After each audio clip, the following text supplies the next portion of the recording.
ഈ കണ്ണിനകത്ത്, ഈ നെഞ്ചിനകത്ത് ഒരാത്മാവ് നിന്നെ കാണുന്നുണ്ട്. നിന്നെ കൊത്തിക്കീറുന്നത് വരെ ആ ആത്മാവിനെ ഞാൻ പിടിച്ചു നിർത്തും.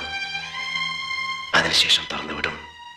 നിനക്ക് പേടിയൊന്നും തോന്നുന്നില്ലോ മിസ്റ്റർ എഡ്വിൻ തോമസ്? നീ തന്തയ്ക്ക് ജനിച്ച വില്ലനാണ്. ഒരു തന്തയ്ക്ക് പിറന്ന മകനെ നിന്നെ നശിപ്പിക്കാനാവും. ഞാൻ നിന്നെ നശിപ്പിക്കാൻ വന്നതാണ്. വളരെ ഭംഗിയായി ഞാൻ നിന്നെ നശിപ്പിക്കും. അനങ്ങരുത്. നീ പൊട്ടിത്തെറിക്കും, ഭസ്മമാവും. നീ എന്തിനാണ് വന്നത്?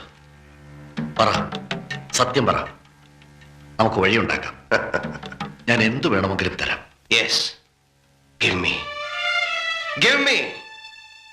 എനിക്കൊരു ചന്ദനമുട്ടി വേണം നിന്റെ തലയെ വെച്ച് കത്തിക്കാൻ.